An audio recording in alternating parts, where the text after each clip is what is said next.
Breathe. You alright, dude? Your Titans hat fell off. Breathe. Gosh. Did you choke on something? Yeah. Oh, you can't breathe in that thing. Hey, Yeah, okay. What's up, Titans Tube? What's up, Titans tube? First off, happy Halloween. Happy Halloween. 'Cause today's Halloween. As you can see, Who are you? I couldn't even... Andrew Luck. You're Andrew Luck. Not what I would have thought. Actually, I'm just kidding, because Darth Vader ends up being good at the end of the That's true. sixth one. So I'm just Darth Vader. Yeah, Andrew Luck Yes. will never And know you good. are... Actually, this is a few props that I already had, but it kind of worked out. I am actually Steve Underwood, president of the Tennessee Titans. President of the Titans. And if you don't know what that looks like or who that is, the main man himself. it's glasses, a nice sweet mustache, and the wig is a little out of control. His hair does not look exactly like this. But I think he looks spot on. It was convenient for me, and it worked out. And You look spot on. And I have No this need to make prop, excuses for it. this pipe as well. I don't know if Steve Underwood smokes a little pipe here, but I had it, and I think it fits the look. So, Anyways, top of the morning to you. Yes. like we said, happy Halloween. Yeah, dress up as your favorite character Yes. today. Everyone should Good. go as like Marcus Mariota to some Halloween parties. Exactly. Anyways, so this is our podcast recap reaction video to the Jaguars game. Mm-hmm. Yes, I know it was last Thursday. Yes. But- a little late on this one. That's okay because the Titans players had the whole weekend off. Mike Mularkey gave them the whole weekend off, so we decided to take the whole weekend off too. Relax, Yeah. watch some football games today, and process our beatdown of the Jacksonville Jaguars on Thursday night, which It was. it was a dominating performance by the Titans. I have to say It was. myself.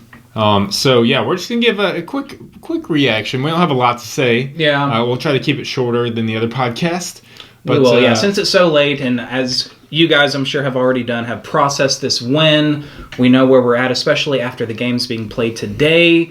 We know where we're at in the division standings through 8 games. We are currently having a hold on second place. having a hold alone on second place. in the AFC South. Unfortunately, the Detroit Lions couldn't take care of business, so we are still a game back from Houston. But we're going to talk about this game against the Jaguars. Yeah. So let's just start with the offensive side of the ball. So Okay. Let's do it. how do you think our offense did this game? It's I mean, well, first of all, overall, the Titans, I think, played an extremely good game. It was very limited as far as mistakes go. We executed well, and that was a big part of why it was so lopsided. But I think we should also keep in mind how poorly, or not even poorly, the Jaguars did not show up simply in this game. Like, the effort that they put out on the field was pretty abysmal. I think we had a good chance to win this game anyway, even if they came full force, played 100%. But they did not look good, man. They were making mental mistakes. They were missing tackles. They were calling terrible play calls. And on top of everything, Blake Bortles looked horrible. His throwing mechanics are off. He was throwing balls into the ground. It was pretty bad. I don't know what's going on with Blake Bortles, but he was not looking good. They did fire their offensive coordinator since then. That's true. I don't know if that's going to help with Blake Bortles' accuracy, but Yeah, I feel like they have more problems than just their offensive coordinator. But it did look bad. I don't know what was up. They looked like a team that had quit already midway through the season. I thought it was going to be a close game. I thought we would win, like you said, get the win in the end because I think we are better overall. But just the weapons they have on offense, especially, I thought they could at least compete. And it just wasn't close, man. yeah, I mean, we beat them not on close. top of them beating themselves. They just have poor discipline. Like Jalen Ramsey's knock out of bounds on Philip Supernaw, creating a 15-yard penalty against him. That was just the beginning of what was to come in the game. But anyway, yeah, let's go back. The offense. Let's talk about let's start. Enough of the Jags because they sucked. Yeah, we just wanted to played get that bad. out of the way. The Jags are not a good team, and on top of just not showing up. Well, and while we're playing well at talking all. about the Jags, should we just go ahead and call out Blake Bortles for racking up his stats in garbage time? What is that? Come on. He's been doing it all year, too. He has. It's the one reason he has anywhere decent stats this season is because the Jags get down by a lot, and then that's when Blake Bortles decides to turn it on. He doesn't even turn it on. It's just they're down by so much, the other team just kind of gives up. It doesn't quit, but definitely relaxes. And it doesn't make sense either, even though we were playing a relaxed defense. He was all of a sudden being accurate with passes. And like that Allen Robinson catch, like on the sideline on the 5-yard line, that was a beautiful pass, beautiful catch. That's what they were doing last year. It's a very specific play to remember. I will be surprised if anyone watching. It does. It was a pretty good play. Enthralled by that throw late in the game. It was the first thing that came to mind. I don't know. But yeah, he looked like a quarterback, even though we were playing a different kind of defense. He wasn't skipping balls into the ground. But I don't know. Blake Bortles, just garbage time stats. I mean, as a Titans fan, it does bother me a little bit that we let them score 2 touchdowns in 3 minutes like that. I would like for us to close out a game where we're, actually trying to, or we make a play to close it out. We're not just trying to run out the clock, but instead of letting them march down the field, we get a stop, we get a turnover. But it doesn't matter. We won the game. That's what's important. The only thing that irks me about it, which I was fine, second half or even fourth quarter, Jackson was obviously trying to score, get some momentum, maybe carrying into next game, just try to do something. Mm-hmm. The thing that thought was absurd and just stupid was when they started calling their timeouts, late in 3 minutes left before 2 minute warning, to try and get the ball back, and they're down 3 or 4 possessions. By that point, I'm like, that's just stupid. Just let us run out the clock by that point. There's no way you're physically, possibly coming back. Their self-esteem was just so low that I guess they had to get something going, so they wanted to call timeouts and keep running plays to get some rhythm. I have no problem with them trying to continue whatever attack they had, late in the game, second half. Every time they get the ball, you should be trying to score, whether you're down by 100 points or whether you're up, by a lot, or if it's a close game. But once the game is physically impossibly out of reach, then don't be wasting your timeouts and prolonging the game. I feel like their last touchdown, especially after they use the timeout, so just a waste of literally. They're just trying to rack up stats. Yeah. Okay, enough of that rant. Let's talk to the Titans. Sorry about that, but that was irking to watch as a Titans fan. Yeah. Because Blake Bortles, if you look at his stat line, 337 yards, 3 touchdowns. You would think he had a good game, but that does not tell. That is one of the craziest instances where your stat line does not reflect how well you played in the game. That's one of the most lopsided things I've ever seen, because he was awful in this game. Awful. But he put up 300 yards and 3 touchdowns, according to his stats. And our defense was phenomenal until the final quarter and a half, but it's just... they were relaxed by that point. It didn't matter. Jacksonville was in their 2-minute drill the whole time, pressing the issue. So, whatever. Let's move on from that. Hey, we are 4-4. It doesn't matter how we won this game. Titans fans have no right to complain about really any kind of win we have. Okay, let's talk about offense. Was great. Yeah, offense. Okay, like we expected and what has been going for us all years, the running game, the smash mouth offense was more prevalent in this game, I think, than any other game that we've played so far. Because DeMarco Murray, I think he had a season high in yards. He had hit 120 before. Before, but now he hit 123. So it's technically the most yards he's gotten so far. And then I think a big part of this is that Derrick Henry was involved early and often. It might have helped that DeMarco Murray had a minor scare in his foot or his toe. He had a slight injury. He was questionable to return. But even before the injury, though, Henry had gotten a great amount of carries and even scored his first NFL touchdown before DeMarco went out with the injury. Yep, so exactly, I think it was built into the game plan already this time. Yeah, for sure. We definitely were gashing them. The smash mouth was real in this game. DeMarco, like you said, 123 yards. Derrick Henry with 60. So between the two of them, 21 carries to 16 carries. That is the kind of split up between carries that I like to see. We ran the ball 37 times between those two guys. I think that's exactly the kind of offense that Mike Mularkey and company had in mind whenever we were coming into the season, is to give these two guys, these beasts of running backs, the ball a lot. And they were producing, and it pretty much led our offense. If you add in their catches, because Henry was pretty prevalent in the passing game. They had 5 catches between the two of them, Henry having 4 of those, but that's 42 touches between our dynamic duo in the running back game. And the running backs. I love that. And I have to go back and check, but I believe every game where they've combined for over 30 touches, maybe over 30, 33 touches, we do extremely well, if not win. So I know I mentioned that before, but it's true. That's really when you can see us, the smash mouth coming through and working. So, yeah, huge. 37 rushes between the two of them. Great production. Over 180 yards total. Mm-hmm. They each had a rushing touchdown. Man, it was a perfect spread, I think, of statistics, too. Like, those two guys got touchdowns. And then in the passing game, because the running game was working, that just complemented the passing game. And Mariota, this was his most efficient, and maybe it could have been his best game, at least through the air. People were hailing it as his best game of the season so far. I don't know. He played pretty well in Miami, and even against Cleveland, he had a really good game. Oh, yeah. More bigger plays against Cleveland, but I think plays. Overall, this might have been his cleanest best game. Yeah, no turnovers. I think we had, no turnovers, and then I can't say no penalties, but...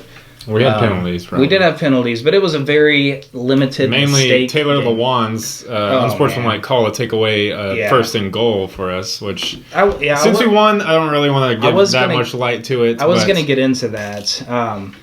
Just the fact that he has a history of it, and then it cost us huge earlier in the season against the Raiders when we had the ball down at the 4-yard line with, I don't remember how much time, but it was definitely the final drive of the game, less than a minute left probably. And we weren't able to tie the game up because it backed us up so much. Well, that's the Raiders game. It was such that was the Raiders game, and it was such a costly penalty that you would hope that kind of thing would be put behind you and you would learn from it and not do that again. But it happened again. And that kind of makes me afraid that if we are in a game and it's a crucial game, can Taylor Lewan keep his cool? And I hope he learns from this finally. But Malarkey did pull him. He missed a few plays.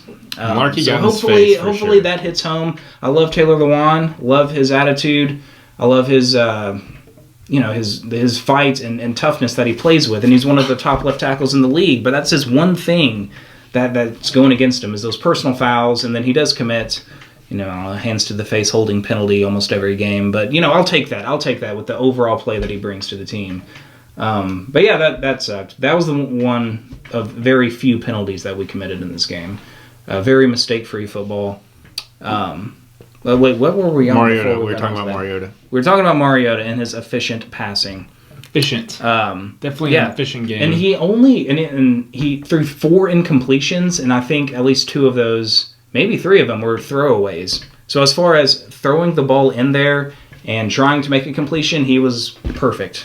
I know a lot of the players and coaches were praising how he used his eyes to move the defenders. Especially, I know Delaney Walker singled out the play where he went because I think the ball was supposed to go to Delaney, but Marcus used his eyes to move the safety with Delaney and hit Supernall underneath. And then Supernall took it for that long run, almost a touchdown. Yeah. So a lot of people were praising not only his accuracy in the game, which was on point, short passes and deep passes. The ball to Kendall Wright was beautiful, but also just kind of how he maneuvered the offense and manipulated the defense, I think, was a big part of why he was so accurate and why our receivers were, more open than they were in the previous games. That's veteran stuff that he's doing. Yeah. And by the way, happy birthday, Marcus Mariota. Yes. If you're watching this, I know you're a huge Titans Tube fan. Happy birthday. Well, happy birthday yesterday. Because today's Halloween. Okay, right. But anyway, he is still a super young quarterback, and happy birthday to him. But he is doing pro-level stuff right now. Like looking off defenders and all that you were talking about. Man, that super and all play, though, that is one of the worst effort plays by the defense of the Jaguars I've ever seen. It was bad. I'm trying not to talk about the Jaguars' lack of play. But great balanced production from our receiving game, too, which they benefited from Marcus's clean and accurate play. I mean, Kendall Wright had 4 catches. Delaney Walker had 4 catches. Rashard Matthews had 4 catches. And Derrick Henry all had 4 catches. Good balance. It's good that we're doing that because it's tough. Everyone knows what our identity is in running the football, but whenever we go to pass the ball, we've got multiple options that we can go to. Multiple options, multiple weapons, and a quarterback who's able to hit those and make the correct reads and throws. So offense looked phenomenal. Great. It was. I mean, look at this, 24 points in the second quarter. What blew the game team can put up that? And wasn't it the most scored first half in the NFL this season? I'm not sure. I do know that we had 354 total yards at halftime, which was the most by any team in the first half this year. Before Sunday, I don't know if any team surpassed that today or not, but on Thursday, it was the most yards in the first half by any team, which was huge. Good. One point I want to make, which I think why this team is different this year. First drive of the game, Marcus fumbled the pitch to DeMarco Murray. Remember this? DeMarco Murray fumbled the pitch from Mariota? Yeah. What did I say? I said Marcus fumbled the pitch? Marcus watched. I don't know what happened. We all watched the game. We know. And which killed the drive, killed the momentum. I was a little worried. I feel like mistakes like that in the past, even though it just killed one drive, could normally carried over through quarters or halves with the Titans. That would completely derail any rhythm our offense could get on for at least a quarter or a half. I feel like the fact that we recovered the fumble. The fact that we recovered the fumble is probably different than from the past. We would let the defense get that ball and completely change momentum. Like Cam Newton. Well, I'm saying even with us recovering the fumble, I feel like a mistake like that just sent the drive, that stalled the drive. That first drive completely. I feel like a mistake like that for a pass team would just kind of derail the rhythm of the offense for at least a half. And that didn't happen this game. So I was really proud of our resiliency and offense to come back out the next possession and drive straight down. And can continue the pressure the whole rest of that game, especially first half. Yeah, for sure. But to add to that, in the second half, whenever the Jaguars got the kickoff in the first possession of the second half, they drove right down the field. I guess our defense was already playing prevent and trying to run off the clock. But either way, the Jaguars drove all the way down the field, scored the touchdown, got the 2-point conversion. So it's 27-8. And so now, we're feeling like, okay, well, that happened. So maybe we need to get something going. We can't just, if we go 3 and out here and give the ball back, now maybe starting some uneasy feelings happening. But no. We get the ball back, we drive right back down the field and answer. Boom, another touchdown for us. And that probably completely deflated any Jags' hopes of coming back. And that's something that I haven't seen from the Titans in a very long time. Titans teams of the past would have gone 3 and out, given them the ball back, and then let the other team try to get back into the game. Even Titans teams of the past, cough, cough, 2 years against the Browns when we were up 25 points at home and they made the biggest road comeback in NFL history, would have let a team come back, and we did not. No. And it started with that answer in the second half. Yeah. When the Jags showed anything coming out of the halftime and scored, we answered right back, and they knew that game was over. It was done. Any last points on the offense besides our dominating performance and balance? I want to praise the balance. We've already mentioned that, but running and passing was just really complemented each other well. I feel like, it's trying to maybe single out some players. Man, Derrick Henry is really making it tough not to have him in the game more. As much as DeMarco Murray is the MVP of this team, it is very hard to not want Derrick Henry out there complimenting him and giving him rest and trying to pound the ball even harder with fresh legs. He's been doing that in relief of DeMarco Murray, and he had his best game of the year so far because we played him more in this game than in any other games so far in the past.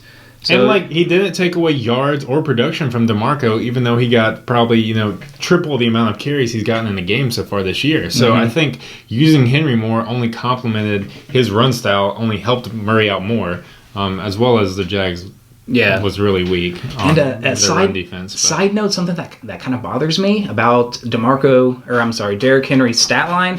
I think his last carry of the game, Dennis Kelly completely whiffed on a block, and Derrick Henry got taken down for a loss of 5-6 yards. It looked bad. It was bad. So even his stats right there are a little bit skewed at the very end of the game. He would have had a better yard per carry average. I love stats. I wish I want the best stats possible. But, all the time. Yeah. Let's praise Matt Castle, 100% completion percentage. Yes. 1 for 10 yards. For 10 yards. And he's the X factor of the game. What's that QB? Why didn't he get a QB rating on that screen? Know. Well, probably doesn't matter. I don't think it's on 81. 108.3. Ooh. Marcus had 148.1. We had 2 quarterbacks. Crap. We had 2 quarterbacks go over 100. But 148.1. That's his best quarterback rating since he was perfect against the Buccaneers last year in the first game of the season when he said, "Hello, NFL, I'm going to throw for 4 touchdowns in my first game."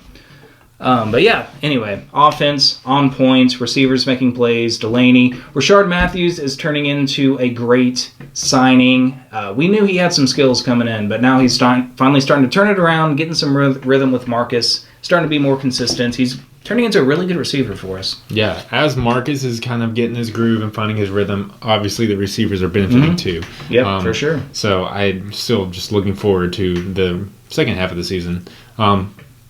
So let's talk about the D then. How do you think our D played? I think our D played really well, but I think it was the lack of Bortles' good play that made our defense look good, because he was missing people and he was missing throws.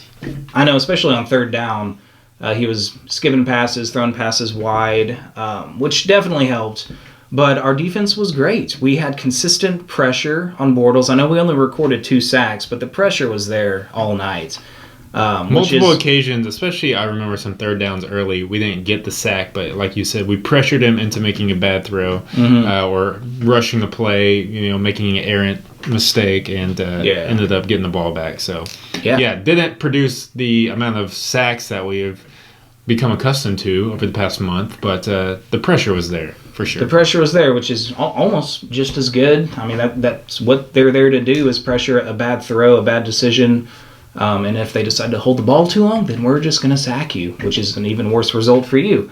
But yeah, Antoine Blake, I think Valentino Blake, the middle name that he wants to go by now. He did well this game, finally. I know a lot of people were down on him in the signing, and then in the preseason, he didn't look too great. He got beat a handful of times. But I think he stepped in and did a good job. He broke up a couple passes, even when he was matched up against Allen Robinson, their best, most skilled receiver, which was, I'm sorry, but it was surprising to me to see Valentino making some plays. So yeah, good job by him. I don't know who like in the secondary, Kevin Byard started for Rashad Johnson, our starting safety. I didn't see him really show up that much, which is probably a good thing. Yeah, I don't know. What did you think? As far as, I don't know. I blinked my eyes and it was 27-0 at halftime. Our defense pitched a shutout in the first half, and it was incredible. Definitely the pass rush was of note. I feel like we mentioned this, it was as much the Jags' poor offensive play as much as our defense played well, too. I don't want to take away anything from how our defense played, but the Jags have problems, and I don't want to spend this whole podcast talking about the Jags, but what you try to do is you want to make a team one-dimensional, and the Jags did that to themselves. They only ran it 7 times. Yeah, great point. And it wasn't even, was it 7? Yeah, it was 7 between the running backs, but it was like 11 total. Yeah, 7 between the running backs. But they only handed off 7 times. Like, what are they doing? What is their offense? And it's not like we really shut them down. I know part of it was that they got behind so early in the game, and so they were kind of forced to throw it. But it was only 3-0 at the end of the first quarter, though. Yeah, like they had plenty. They didn't. I don't know what's going on. They didn't even try to establish or try to do anything in the run game. They just completely made themselves one-dimensional, and their one dimension, the passing, is something they've been struggling with all season. And they kept going from to mechanics back to passing. So. I don't want to take away anything from our defense, but you could definitely tell the Jags have problems. And since then, they fired their offensive coordinator. So, overall, rightfully so. I'm not mad about the points scored late on the Jags. I know Taylor Lewan brought it up in the postgame about how that's a really tough position to be in as a defender when the game's out of reach and the offense is kind of like in their hurry-up mode 24/7. It's really hard to kind of defend that, especially against talented players, and the Jags have some talented offensive players. So them ending up, with 22 points, even though the last touchdown was kind of crap, but, them scoring the points at the end wasn't a huge deal in my mind. I still think our defense played solid overall. Yeah, getting a better gauge of this game is if you looked at the stats after the first half as opposed to looking at the stats for the whole game. Because, I'm looking at it now. They had 27 first downs to our 25 first downs. Like, that's the most untelling stat I've ever seen in my life. And look at 494 total yards to their 370. They still produced 370. Almost 500 is incredible, though. The big difference, though, is rushing. They had 48 rushing yards compared to our 214. Yeah, their 11 attempts rushing to our 43 rushing attempts. Yeah, huge. That's the telling stat of the game right there. And amazingly, 214 rushing yards is not even our high on the season. Mm-hmm. Which is awesome. But yeah, I like that. That's about all I have on the defense, man. Solid all around. I like seeing the pass rush. I thought that was going to be the key to the game going in. That's almost the key to our defense every time. Yeah, and I definitely think it helped, but I also think the Jags being terrible at their one thing they're trying to do is helping as well. Yeah. Special teams cleaned it up this game. Cleaned it up, except finally, of course they want to make one big mistake every game. Ryan Suckup, can you not just kick an extra point and make it a good overall game for the special teams? But I did, and I tweeted this during the game, at least our special teams didn't make the worst mistake of the day against their special teams. Because they fumbled it. What was the worst mistake of the day? The Jags fumbled the... Oh, yeah. That's what I'm saying. Our special teams didn't make the... Comparing special teams, ours didn't make the worst mistake. Which is the first time we can say that. Props to the special teams for not only getting that turnover, but for getting the first... Yes, thanks. I do groom it very many hours a day. But we finally got a forced fumble... Or I don't know if it counts as a forced fumble, but we got our first recovered fumble of the season on that muffed punt. So, yeah, props to the special teams. We got a turnover. We made a play. Maybe that's something we can carry into the future games. But, man, missing extra points, leaving points off the board, that's just something that sucks and can't happen. Yeah, I don't think we're good enough as a team right now. I know we're playing one of the worst teams in the league, so it wasn't as big a deal. But combining the missed extra point to Taylor Lewan's penalty, which took us out of possible touchdown range, we're not good enough right now to spot the other team points or to leave points on the field. Yeah, we gotta good points. Yeah, that stuff is not going to fly against really good teams, and if we do that, we are not going to be ready to compete against those teams. But overall, was that what you're going to say? I was going to say overall. Haha! I thought this was the best game the special teams has played. Yes. Basically because our only mistake was a missed extra point. which sad. Especially after today, kickers are struggling right now. Not just in extra points, but in field goals that's especially. A good point. Yeah. So, man, all these overtime games. Kickers are having a bad year, down year. So I would not want to be a kicker on the NFL right now. It's not looking good, NFL. But... it's still sad when you can say that this is the best game we've played on special teams and we missed an extra point. But anywho, we'll get there. That's becoming the norm, though, for a lot of teams. And a lot of teams, it's, we played really good on special teams, but we missed a field goal. I mean, Sebastian Janikowski missed 2 field goals today. Yeah, and he's the Redskins, I don't even know his name. Agayuo? No, that's the Buccaneers. Oh, Redskins. I'm talking about the Redskins who missed the game-winning one in Hoskins. Yeah. In London in overtime and to then make he missed another tie game. Did he miss more games today? He missed games last week against Seattle. He missed games. He missed field goals. Yeah, whatever. It's been. But yeah, so good overall play from all 3 aspects of the team. Complimentary football at its finest. Very complimentary. If we can play like that on both sides, then I think we have a good chance this year. I mean, we can go ahead and move on to this. Where we're at right now. We are 4-4. Titans fans, I hope you're excited because this is the most exciting NFL season for a Titans fan in 3 years. We all know the stat's been thrown up all the time. We won 5 games combined from 2014 to 2015, and now we're at 4 wins here in 2016. And not only that, we play in a crap bum hole of a division. We are 1 game out of the division lead. Surprisingly, we could have been tied if Houston had lost today, but we're going to get our revenge against Houston. Or if we held on against the home game of the year, January 1st. Man, how exciting and how hyped would that be if it came down to that game? A home game against the Texans, last game of the year. But we're a long way away from that. What matters is we're still playing meaningful games in the second part of the season. I know. It's going to be November until we play our next game. and it's going to matter. And all of these next games coming up are going to matter. And, this is something I thought of, too, that I want to say. Our secondary is going to be tested like crazy. We're going to see what we're made of over these next 3 weeks, because we got Phillip Rivers, and then we've got Aaron Rodgers at home, and then we go to Indianapolis and play Andrew Luck again.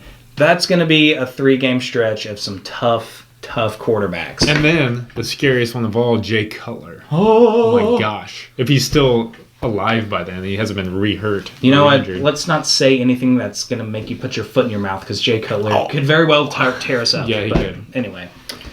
So, exciting times, guys. We're 4-4. We are very much in the mix right now.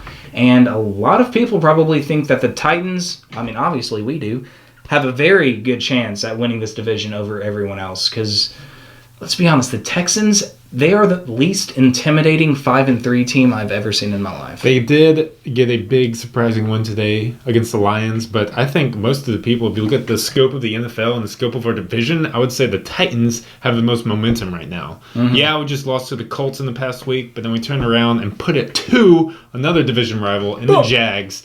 And I think if you look at over the past month, especially our second quarter of the year, and the momentum we've been gaining, the progress we've been making, I think we're going to be a very scary team, not just in the AFC, not just in the NFL, but in the AFC and then AFC South especially, with the other struggling teams. Because like you said, with the Texans at 5-3, I don't trust Brock Osweiler. I don't trust the Texans. I think they are one of the weakest teams with a winning record right now in the league. So I'm looking forward to the second half of the season. Me too. Let's get it. I really, back to the game we were just talking about, I really like to see us not play down to our competition. We knew going in that we were a better overall team than the Jags. We knew that they were one-dimensional. We knew we had to make them one-dimensional.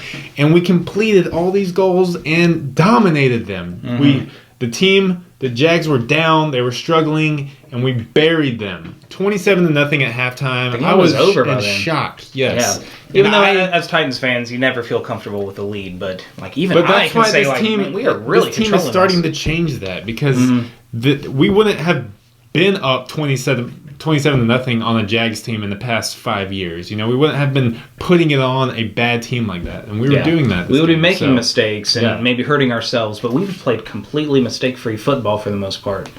And that definitely helped with us. Any final thoughts on the game? For the game itself, no. I do have to use the restroom, so we probably should wrap it up. Yes, let's wrap it up. Go have fun on Halloween. Yep, get some sweet treats. Party it up. Be safe out there if you're over 21 and you're going to a party or something. Get an Uber. Get an Uber. Uber your way home. Yeah. We're sponsored by Uber. Are we? Oh, no, we're not. It's just maybe we shouldn't advertise for other transportations. Okay. You go pee. If that's our thoughts on the game, let us know what you thought about the game. Call. Yeah.